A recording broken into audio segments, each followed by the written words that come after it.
Did you set out on the morning of October 28th, 2009 to murder Mark Stover? I most certainly did not. In the wee hours of October 28, 2009, Michiel Oakes was seen on Linda Updike's surveillance footage getting in his SUV and leaving. Why were you going to Stover's house at 2:30 in the morning? I was driving there to be there at a prearranged time, a time set and demanded by Mark Stover himself. And what did he say the purpose of this visit was going to be? It was put up or shut up time. I was supposed to have obtained the wedding pictures that up till then I could not find, and I was supposed to deliver them to him or else. And the else is what? My children were frequently mentioned as the else, so I sent my children to stay with my parents in case it didn't go well. As Michiel told it, Mark instructed him to park about a quarter-mile away from his house at the same church where they had met 4 days before.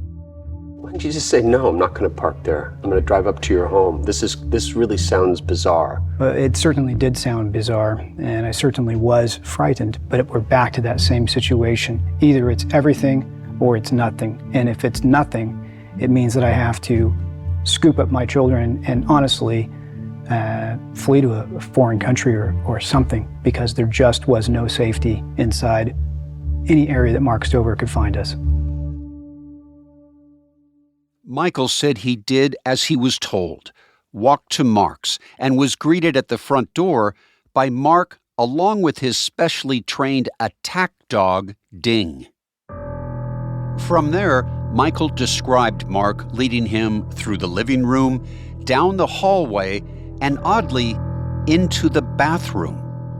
That's where he claimed Mark confronted him, once again, with his never-ending obsession with those wedding photos.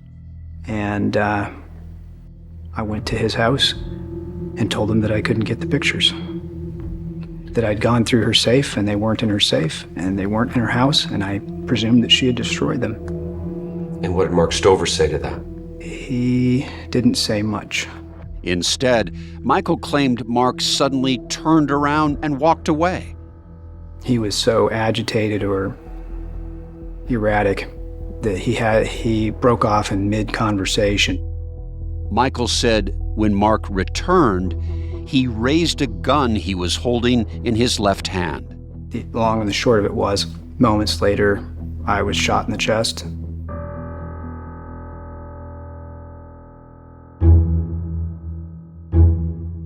But Michiel had prepared for this moment. As a self-described security expert, Michiel said he was wearing a bulletproof vest that allowed him to safely take the hit to the chest. He said he then quickly lunged at Mark, grabbed the gun, and returned fire. He started a gunfight, and I won. But the fight wasn't completely over. As Michiel exited the house, he said Mark's dog Ding attacked. The dog came at me, and I had to shoot the dog. And I stopped shooting as soon as it stopped trying to bite me. So what are you telling me? You shot Mark Stover in self-defense? Absolutely. But detectives on the case soon came to a very different conclusion about what happened that morning. This is not a case of self-defense. This is a case of cold-blooded murder. I'm Peter Van Sant. From 48 Hours, this is Trained to Kill, The Dog Trainer, The Heiress, and The Bodyguard. Episode 5, Put Up or Shut Up.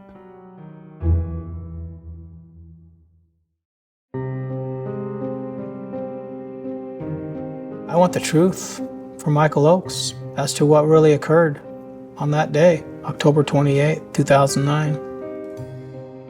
This is Detective Dan Luvera with the Skagit County Sheriff's Office. Now retired, Luvera said he spent nearly 2,500 hours investigating Mark Stover's killing. We were a small department, and we only have 5 detectives. Luvera thought major parts of Michiel's story simply weren't true. That included the meetings over the months that Michael described having with Mark Stover. Michael Oakes claims he met with Mark Stover at the Northgate shopping mall in Seattle. Do you believe that meeting occurred? No, not at all. He claims he met with Mark Stover at a church parking lot in Anacortes. Do you believe that happened? No, not at all. He claims Mark Stover comes out of a Costco in Kennewick, Washington, and basically has a threatening conversation. Do you believe that happened? No. You think this is all made up? I do. I first met Detective Luvera at Mark's house back in 2010. He was a sharp detective who was meticulous and tried not to leave any stone unturned. And we're almost a year to the day when this murder occurred. It was dusk as we started the interview. Soon, it would be dark, just as it was when Michael said he arrived that morning.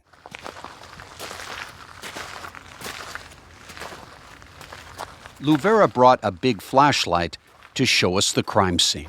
Michael Oakes says he walked right up the front way steps here. First, we went through what Michael Oakes said happened. He knocks on the door. Mark Stover answers the door. Mark lets him in. Luvera and I went inside. Mark's place was like a high-end cabin with dark wood floors and exposed oak beams. He said Michael claimed that Mark brought him into that bathroom and then left before coming back with a gun. Mark Stover comes around the corner. Where I'm standing right now. Where you're standing right there, right now. He says Mark Stover came around the corner, fired one shot. Boom.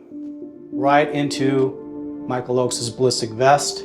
It's then, Michael said, he grabbed the gun from Mark's left hand and fired back at point-blank range, killing him. The whole thing doesn't make sense. After he told me Michael's version, Luvera then broke down for me why the evidence doesn't match Michael's story. First, he said investigators discovered that on October 28, 2009, Michael didn't drive directly to Anacortes from Linda's house. Luvera said Michael drove west for nearly 3 hours before he made a pit stop. We have him on surveillance tape at a local Walmart store here in Mount Vernon at approximately 5:30 in the morning. What did he buy? Michael Oakes bought anchor line, anchor weights. He bought camo pants, camo sweatshirt, and a backpack. Camouflage clothing. Camouflage, yes. Kind of an odd, eclectic bunch of stuff, isn't it? Yes. Luvera believed Michael bought those items not to have a talk with Mark Stover, but to hide evidence of a murder.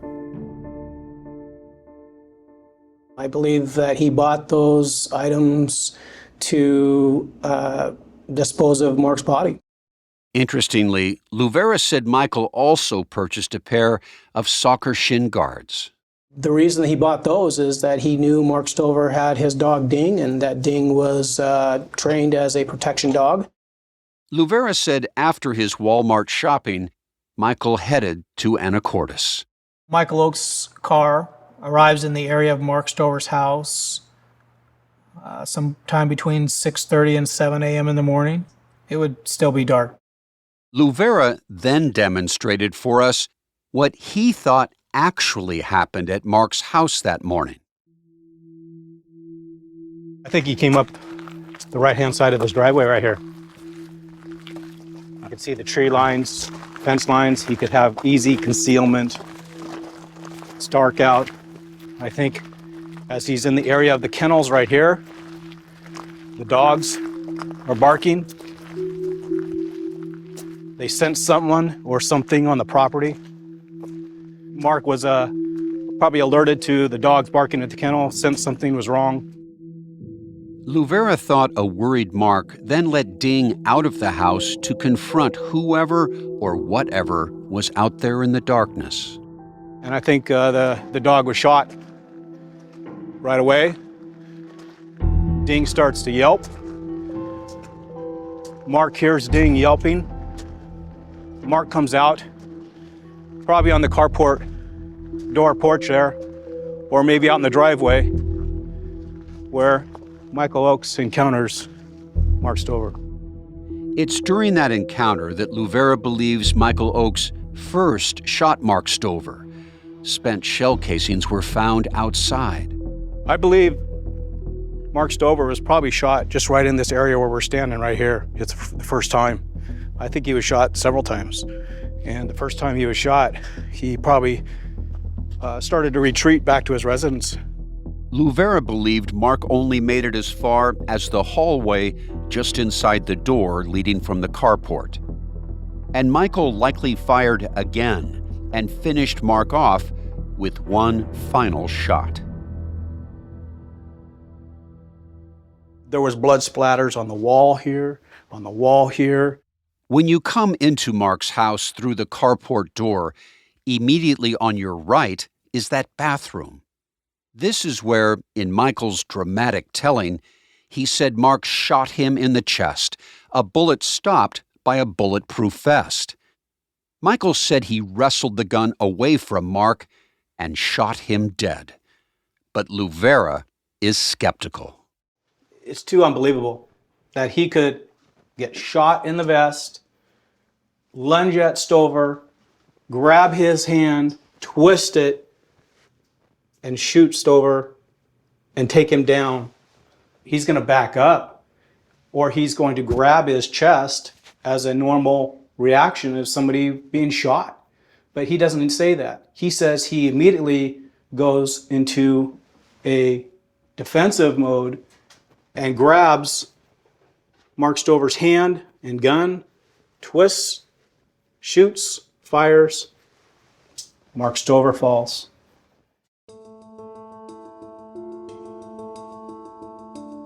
Luvera believed Michael cleaned up the bloody scene at Mark's house with bleach and put on Mark's trademark hat, just in case anyone saw him leave in Mark's station wagon.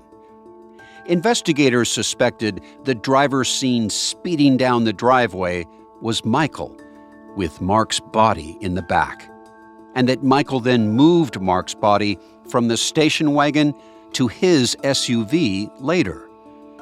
Luvera said Michael's plan worked, fooling employee Stephanie Poor. I saw who I thought was Mark going into the house and coming out of the house, putting stuff in the back of the hatch. Well, what made you think it was Mark? Because it was his hat and his jacket, and why wouldn't I think it was Mark? Michael would continue to cover his tracks, but how long would he be able to evade authorities?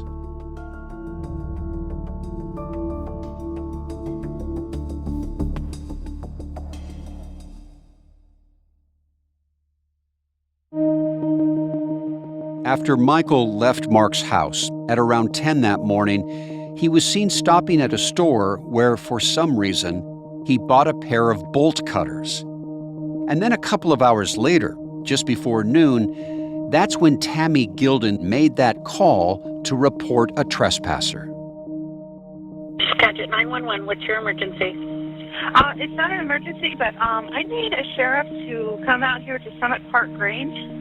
She told me it seemed like the man was moving what looked like a body. That was huge. They had no idea what was going on. They just happened to see two vehicles parked behind the Grange.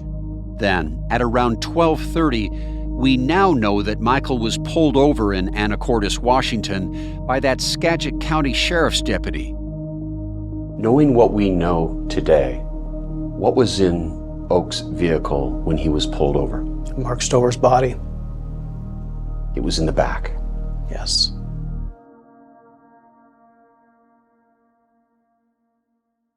Luvera said from there, Michael left Anacortes to go meet with his ex-wife, Jennifer Thompson. She already told us how they met at a Starbucks, went to the beach, and how, before long, she realized Michael had a body with him that day. Investigators said Michael left Jennifer at about 4 p.m., returned the bolt cutters to that store, and drove back east over the Cascade Mountains to Linda's house. It's a rugged 2-lane highway that leads through very rural areas of Okanagan and Skagit County. Surveillance video showed Michael arriving at Linda's at about 11:30 that night. He parked his SUV. I asked Michael about the evidence they found inside that vehicle. Mark Stover's blood is in your vehicle. How did it get there?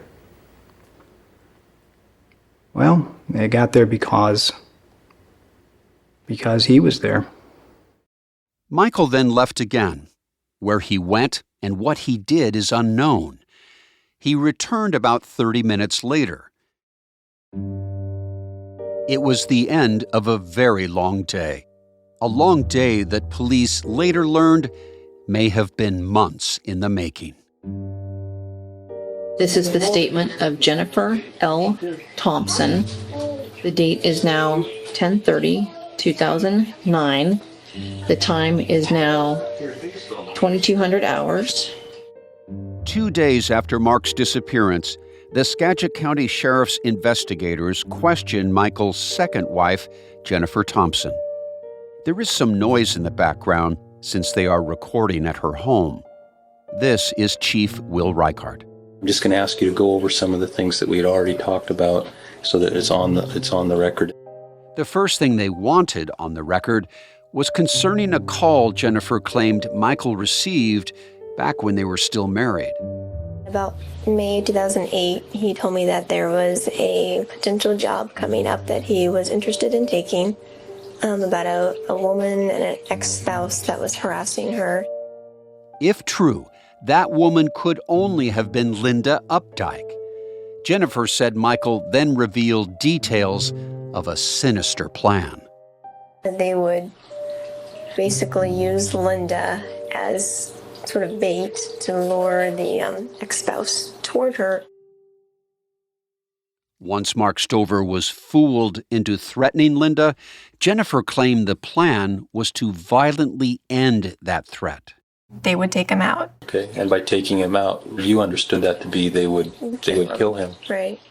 And you mentioned that didn't really sit too well with you. No. It bothered you that he was contemplating doing something like this. Yeah, we had, mortgage, family, house, kids kind of thing, and I said, this isn't a good thing for you to be doing, and we had a big fight about it, big argument. Jennifer claimed that it was after this bitter argument their marriage quickly fell apart. Eventually, I left the home in July of 2008 for separation.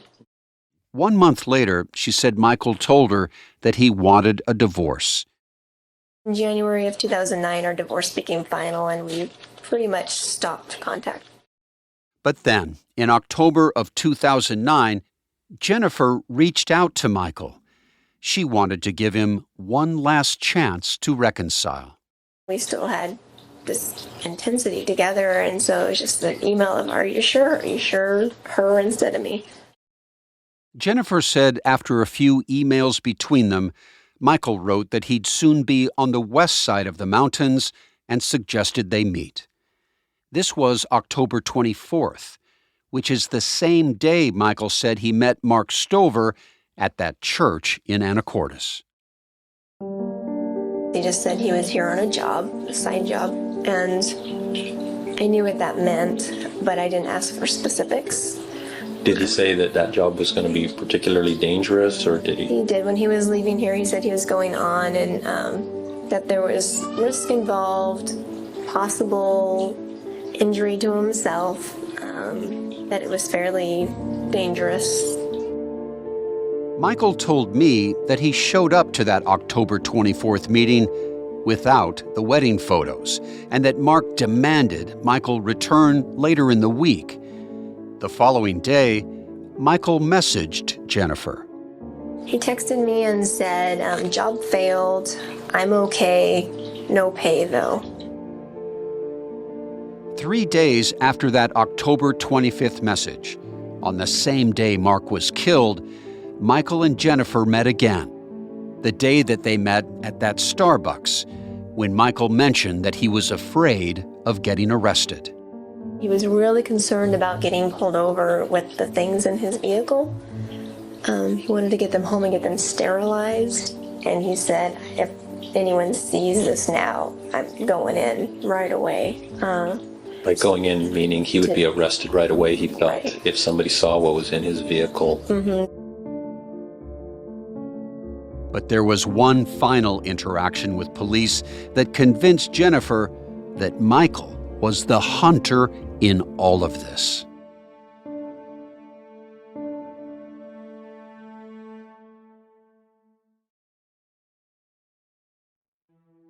A month after Jennifer was questioned, the detectives came back to her house. They wanted Jennifer to listen to a CD. She told me her reaction after hearing the anonymous tipster's voice telling the 911 operator about a drug deal involving Mark Stover. There's going to be a van transporting some drugs from the Anacortes area. My first thought was, what an idiot. Jennifer instantly recognized the voice. I knew it was him. How do you know it's him? I was married to him. I know how he talks. Michael's voice was disguised, but it was his speech pattern, and it was him. It was devastating for her. Everything she had suspected suddenly clicked. Because in that moment, I knew it was all premeditated. Jennifer thought back to that job Michael mentioned and remembered something else Michael told her, something he said on the day Mark Stover was shot.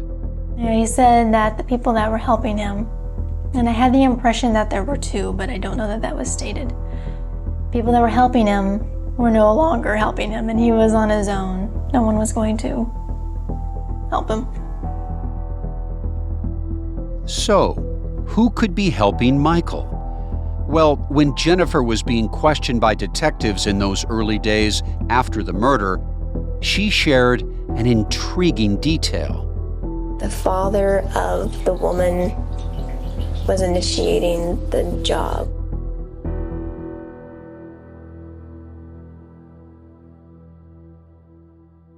That would be multi-millionaire business tycoon Wally Updike, Linda's father. Later, when I got to sit down with Jennifer, she explained this further. Wally Updike wanted to hire Michael Oakes to take out the ex-husband that was stalking his daughter, Linda. Simple as that. Simple as that. Do you believe that Linda Updike is involved in this? That she either paid or manipulated Michael to kill? I don't believe she manipulated because he's too smart for that. But I do believe that they served each other's needs. Meaning? I think she's as guilty as he is. Jennifer's testimony to police suggested that Mark's murder was a premeditated, hired hit. In our interviews, Linda and Michael both denied that her father had anything to do with Mark's death. I believe that she knows more than what she's saying and what she's telling. Detective Dan Lavera never called Linda Updike a suspect, but he has always wondered if she was involved. How would Michael Oakes know that Mark Stover always wore a hat and wore an overcoat driving a car? Through Linda. Linda was his basis of information. Linda had knowledge. She had direct knowledge. You know, she was married to Mark. She knew him best. When I spoke to Michael, he told me that he just spontaneously put on the hat after he spotted it in Mark's car that morning. There was a pair of glasses and a cap or a hat sitting on the seat. And when I sat down, I had to move the hat. I put it on my head and thought, this shall probably do for getting down the driveway. And that's all there was to that. It didn't have anything to do with anybody but the moment. You're telling me you just decided to put this hat on? Well, you hadn't been told by Linda that that's a hat that Mark Stover would wear? No, I'd seen 2 or 3 pictures of Mark Stover. Detective Luvera told me that he wanted to ask Linda about this and many other aspects of the case. Have you received cooperation from Linda Updike? No. As is common in a case like this, Linda and her father, Wally Updike, hired lawyers after Michael was arrested. She won't sit down and talk to you? She won't sit down and talk to us. She's lawyered up? She's lawyered up. While Linda declined to take questions from Luvera, she was willing to answer mine. Investigators believe that you must have given Michael details of Mark Stover's life that would aid him in attacking Mark Stover, knowing when he got up, what hat he wore during the day, what car he drove with the dogs. What do you say to that? That's simply not true. I had no interaction or contact with Mark since the protection order was issued. It's not something I wanted to have any involvement with Mark. Again, I wanted no harm or anything to happen to Mark. I just wanted to go on with my life with Michael, and I wanted Mark to go on with his life. In other words, did you brief Michael Oakes on the intricacies of Mark Stover's life, right down to the hat that he liked to wear during the day, to aid him in an assassination? Of course not. The suggestion is out there. Did your father have anything to do with the killing of Mark Stover? Absolutely not. Both Linda and Michael refused to answer most of the authorities' questions until they took the stand at trial. There was, of course, one big question Michael still had not answered. What did you do with Mark Stover's body? I think that probably the nitty-gritties on that, I really want to tell you about it. We're going to have to wait to court.